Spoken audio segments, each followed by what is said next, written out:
Phone tapping అంశానికి సంబంధించి మాజీ ముఖ్యమంత్రి కేసీఆర్ గారికి సిట్ విచారణకు హాజరు కావాలని చెప్తే మున్సిపల్ ఎన్నికల నేపథ్యంలో నేను రాలని అని చెప్పేసి కేటీఆర్ మళ్ళీ తిరిగి లెటర్ రావడం జరిగింది.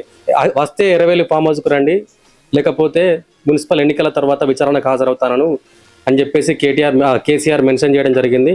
కానీ సిట్ అధికారులు మాత్రం వస్తే స్టేషన్కి రండి, లేకపోతే నందినగర్లో మీ నివాసంలోనే విచారణ జరపడానికి మేము సిద్ధంగా ఉన్నామని చెప్పేసి చెప్పడం జరిగింది. ఈ నేపథ్యంలో మనతో మాట్లాడడానికి ఆర్యవైశ్య కార్పొరేషన్ చైర్మన్ కాల్వ సుజాత గారు ఉన్నారు.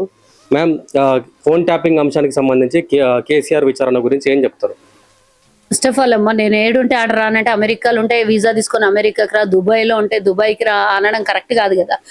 అయితే 65 ఏళ్ళు పైబడిన వాళ్ళకి ఒక ఎగ్జామ్షన్ ఉంటుంది కాబట్టి చేతగాకపోవచ్చు, రాలేకపోవచ్చు అనే దాని మీద కన్సిడర్ చేస్తారు. కాబట్టి వాళ్ళ నివాసానికి వెళ్ళే అవకాశం విచారణలలో ఉన్నది, ఒక పొందుపరిచింది మన రాజ్యాంగంలో పొందుపరిచి ఉన్నది. దానికి యాక్సెప్ట్ చేస్తాం అందరం. నందినగర్ లో గతంలో ఎన్నికలకు ముందు కూడా ఆయన అక్కడనే నివాసం ఉండే, తర్వాత 10 ఏళ్ళు అధికారంలో ఉంటే కూడా ఇల్లు అయినది అదే నందినగరే పర్మనెంట్ అడ్రస్. అయితే ఎవరన్నా సరే పర్మనెంట్ అడ్రస్ కే వెళ్తారు. ఇప్పుడు ప్రభాకర్ రావుని అరెస్ట్ చేసిండు, అమెరికాలో ఉంటే అమెరికాలో పోయి విచారణ చేయలేదు కదా.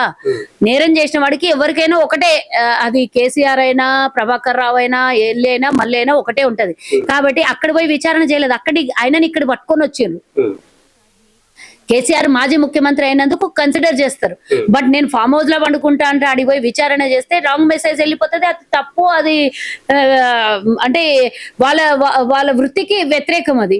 కాబట్టి డెఫినెట్ గా వాళ్ళ పనులు వాళ్ళు చేసుకుంటూ పోతారు. చట్టం తన పని తను చేసుకుంటూ పోతే చట్టానికి ఎవరు కూడా అతీతులు గారు, చట్టంకి ఎవరు చుట్టాలు గారు. అది గుర్తుంచుకోవాలి. మళ్ళీ ఇంకో మాట అడిగినావు నువ్వు, మున్సిపల్ ఎన్నికలు ఉన్నాయి కాబట్టి నేను తర్వాత వస్తా అంట. కేసీఆర్ అసలు ఫామ్ హౌస్ లో నుంచే బయటికి రాడు. మున్సిపల్ ఎన్నికలతో ఆయనకి ఏమైనా సంబంధం ఉన్నట్లు కనబడుతుందా? సంబంధమే లేదు. కొన్ని ప్రచారాలకు రాడు, పబ్లిక్ లోకి రాడు, అసెంబ్లీకి అంతకన్నా రాడు. ఇంకా ఆయనతో అయితే సిట్టికి ఎన్ని గంటలు పడుతుంది, ఎన్ని రోజులు పడుతుంది, ఎన్ని ఏండ్లు పడుతుంది, ఎన్ని నెలలు పడుతుంది, ఎన్ని వారాలు పడుతుంది నాకు చెప్పాలి. ఇంకా 12 రోజులు ఉంది ఎలక్షన్. 12 రోజులలో ఒక్కరోజు సిట్టుకి సమయం ఇస్తే ఇప్పుడు 24 గంటలు పొద్దున్న నుంచి రాత్రి వరకు మీటింగ్లు పెడుతున్నావా? పోనీ బయటకు వచ్చేయండి, పబ్లిక్ మీటింగ్లు పెడుతున్నావా, ప్రసంగాలు చేస్తున్నావా? 1 గంట వాయిదా వేసుకో, నీ నాయకులే కదా. ఆల్రెడీ ఈ రోజు అందరు నామినేషన్లు కూడా వేసేసారు. కొన్ని నామినేషన్లకు ముందు రచరచ ఉంటది, ఏమన్నా వచ్చి కన్సిడర్ కోసం ఏమన్నా కేసీఆర్ ని ఆశ్రయిస్తారు కార్యకర్తలు అని అనడానికి అది కూడా ఛాన్స్ లేదు, అయిపోయింది. మరి ఇప్పుడన్నా సమయం తీసుకొని ఇప్పుడన్నా హాజరు కావాలి కదా సిట్టికి. దీనికి సంబంధించి హరీష్ రావు గారు, కేటీఆర్ గారు కూడా ఎర్రవేలి ఫామ్ హౌస్ లో కేసీఆర్ తో భేటీ అయ్యడం జరిగింది. కోర్టుకు వెళ్తే ఎట్లా ఉంటదని చెప్పేసి ఆలోచన చేస్తున్నట్లు కొన్ని వార్తలు వస్తున్నాయి. తప్పించుకోవడానికి ఎన్నో రకరకాల ప్రయత్నాలు ఎవరైనా చేస్తారు. ఒకటి నేను అడుగుతున్న, కేటీఆర్ అన్నాడు లొటపీస్ కేసులో అన్నాడు.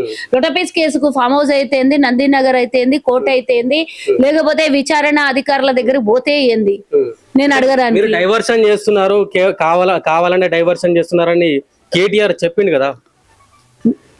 అంతకుముందు ఏమన్నారు, కాళేశ్వరం ఏమైంది, లొటపీస్ కేసులు అని అన్నాడు కేటీఆర్. విచారణ చేస్తేనేమో మా మీద కక్షపూరితము, డైవర్షన్ పాలిటిక్స్ అంటారు. కంటిన్యూ విచారణ చేస్తేనేమో అట్లా అంటారు, లేదా ఇడిచిపెట్టేస్తే ఏం లేదు పసలేదు కాబట్టి ఇడిచిపెట్టేసి అంటారు.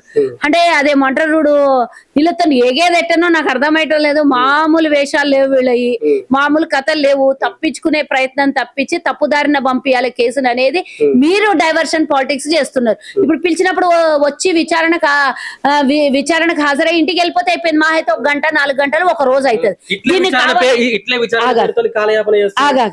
విచారణ పేరుతో కాలయాపన చేస్తున్నాం సరే, మేము నువ్వు ఒక అన్నదికి ఒక మాట నేను ఒప్పుకుంటా. మరి విచారణ పిలిచినప్పుడు వస్తే అయ్యిపోతుంది కదా, ఇంకోసారి వస్తుంది. ఇంకోసారి కోర్టుకి ఎన్నిసార్లు పోతాం?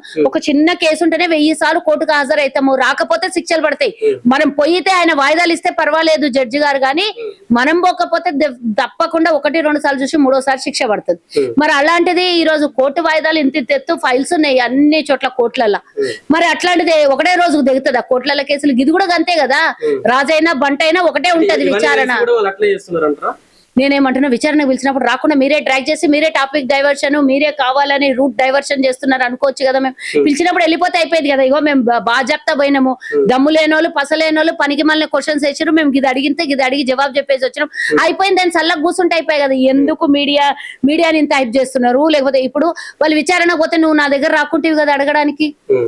అవునా కదా అయిపోతుండే అడిగే క్లోజ్ అవుతుండే ఇంకొకరికి అనే అవకాశం ఇవ్వకుంటేవి కదా దీన్ని 4 రోజులు డైవర్షన్ చేసి వాళ్ళ టాపిక్ డైవర్షన్ చేస్తారా మేం చేస్తున్నామా సిట్ విచారణకి రేవంత్ రెడ్డి పంపిస్తాడా ఎవరు పంపిస్తారు ఎవరు చెప్పాలి అధికారులు కదా అధికారులకు రేవంత్ రెడ్డికి ఏం సంబంధం నువ్వు తప్పు చేసినావు కేసు ఫైల్ అయింది దానికి సమాధానం చెప్పాల్సిన బాధ్యత కేసీఆర్ దా లేకపోతే రేవంత్ రెడ్డిదా మరి నీ పని నువ్వు చేసుకోకుండా దాన్ని డైవర్షన్ పాలిటిక్స్ అని అంటే ఎట్లయితది